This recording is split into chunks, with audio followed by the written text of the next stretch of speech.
सकते हैं कॉर्नर से। ठीक। ठीक है, यहाँ वही लंबाई चौड़ाई लिखनी है। जैसे मान लो मेरी लंबाई 600 हो गई, चौड़ाई मेरी 200 हो गई। ठीक है, एमएम में ही चलेंगे अपन। ओके कर दिया। ओके करने के बाद में ऊपर फाइल में जाना है। फाइल में, इंपोर्ट में। फाइल में गए, इंपोर्ट में गया, इंपोर्ट में जाके वेक्टर डेटा में गए। वेक्टर डेटा में कहाँ पड़ी हुई, यहाँ चले जाओ, वही ई में पड़ी हुई है। सीएनसी में चले गए, 2D में चले गए, जाली में चले गए, बनी हुई है जो भी। हाँ, ये ऊपर वाली फ़ोटो है, नीचे वाली डिज़ाइन है। ये डिज़ाइन है, ये फ़ोटो है उसकी। ठीक है, ये ओपन कर ली। ओके, ये आ गई। अरे यार कर्सर काम नहीं करता एक तो इनका। ठीक है, अब इसमें देख रहे हो तो 2 डिज़ाइन है। तो पहले पूरे को सेलेक्ट करके राइट क्लिक किया, राइट क्लिक करके अनग्रुप ऑल किया। ठीक है। जो रखनी है उसको रख लो, जो हटानी है उसको हटा दो। इस कर दिया मैंने डिलीट। ठीक। इसकी जो बॉर्डर है, इस बॉर्डर को मारूंगा मैं डिलीट। क्यों मार रहा हूँ इसका रीज़न मैं बता दूंगा अभी। ठीक है, अब इसको सेलेक्ट किया, इसको सेलेक्ट करके अपन को साइज़ देनी है। साइज़ देंगे तो बॉर्डर छोड़ के साइज़ देंगे, मार्जिन छोड़ के, क्योंकि किसी जगह पे लगेगी तो मार्जिन तो चाहिए अपन को। ठीक है, तो वेक्टर टूल का सेकंड ऑप्शन दिख रहा है, ट्रांसफॉर्म वेक्टर। ठीक है। इस पर 3 टाइम क्लिक करेंगे। 3 टाइम क्लिक किया, ये हटाया, इसकी लंबाई चौड़ाई दी। अब मेरी विड्थ थी 200, मान के चलो 10 mm इधर से, 10 mm इधर से छोड़नी है मेरे को, तो कितनी हो गई 180। लंबाई थी 600, उसमें 20-20 mm छोड़नी है, तो मेरी होगी 560। ठीक है, अप्लाई कर दिया, क्लोज कर दिया, फिर F9 प्रेस करके सेंटर कर दिया। ये तो अपनी डिजाइन आ गई इसके हिसाब से। ठीक है, अब देखो इसमें मैं रेक्टेंगल बनाऊंगा नहीं बनाऊंगा उसका रीजन मैं बताता हूँ। अगर अपनी फिक्स नाप की शीट है, जैसे जो नाप मैंने ये दी है इस ही नाप की शीट है अपनी, तो अपन को बाहर की कटिंग तो करनी ही नहीं है, फालतू मशीन क्यों चलाए। फिर अपन क्या यहाँ पे कील या क्लैंप जो भी लगाना चाहे वो लगा सकते हैं। अगर बड़े नाप की शीट है उसमें से ये काट के देनी है, तब अपन को रेक्टेंगल की रिक्वायरमेंट होती है।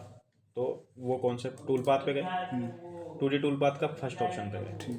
ठीक है, अब फिक्स नाप की शीट पे कटिंग कर रहे हो तो हमेशा कटनी है इनसाइड, बाहर की रेक्टेंगल है ही नहीं इसमें। इनसाइड पे क्लिक किया, फिनिश डेप्थ जितने mm शीट है उससे ½ mm ज़्यादा देना। अगर 12 mm की शीट है तो 12.5 देना है। ठीक है, 12.5 दिए, नीचे गए प्रोफाइलिंग टूल। प्रोफाइलिंग टूल पे जाना है, एंड मिल जितने mm के बिट से काम करना है। ठीक है, जैसे कि इसमें मैंने ले लिया 5 mm, मान लो 5 mm लिया, सेलेक्ट कर लिया। ठीक है, स्टेप डाउन। स्टेप डाउन कहलाता है कि कितनी बार में इसको कट करना है, मतलब एक बार में कितना mm कट करना है आपको, ताकि बिट ना टूटे। अब मैं अगर एक बार में पूरा 12 mm दे दूंगा 12.5, तो मेरा बिट में भी टूट सकता है। शीट 8 mm की है तो फिर 8 mm की शीट है, 5 mm का बिट है, तो एक बार में काट लो, कोई दिक्कत नहीं है। अब 12 mm की बिट है, शीट टूटने के चांसेस रहते हैं अगर शीट हार्ड आ गई तो जैसे मानो मैं 6 mm दे दिया इसको, अभी ऑटोमेटिक क्या है 6 को है ना 2 बार में डिवाइड कर देगा, अपने हिसाब से कटिंग कर देगा। ठीक है, फिर नीचे आए, मटेरियल सेटअप पे यही पॉइंट चेक करना है।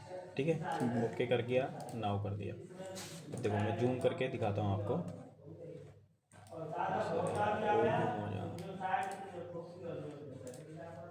देखो यहाँ पे आपको 2 लाइन दिख रही होगी, एक पिंक दिख रही है, एक रेड दिख रही है। पिंक और रेड के बीच में चलेगा बिट 5 mm का। ठीक, अब टूल पाथ पे गए, सिमुलेट करके देख लेते हैं मशीन कैसे चलेगी। स्टैंडर्ड कर देता हूँ, स्लो चलेगी, ये कटिंग कर देगी। ठीक है, अभी तो ये मैंने दिया है फिक्स नाप की शीट पे, तो मैंने दिया इनसाइड। इन केस अपनी फिक्स नाप की शीट ना हो, ठीक है, बड़ी शीट हो, बड़ी शीट में क्या करना है, अब जो नाप इसकी है उस नाप का एक रेक्टेंगल भी बनाना है। रेक्टेंगल अपना कितना बनाया, 200 बाई 600। क्रिएट किया, क्लोज किया, F9 करके सेंटर कर दिया। ये सफाई तो आई नहीं इसमें।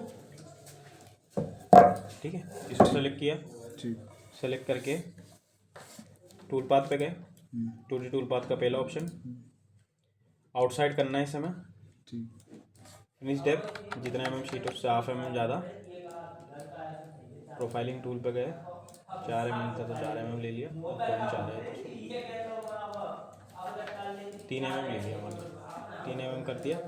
स्टेप डाउन जितना एक बार में कटिंग करना है उतना, जैसे 3 mm करना है तो 3 mm लिख दिया मैंने, नाउ कर दिया। अब क्या होगा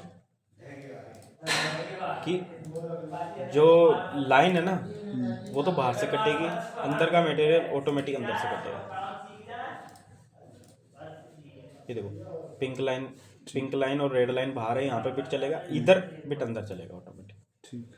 बस फिर सेव करना है, tool path, save tool path, save किया, जो भी नाम देना है, फिर पेन ड्राइव में ले जाके वहाँ पे चालू करना है।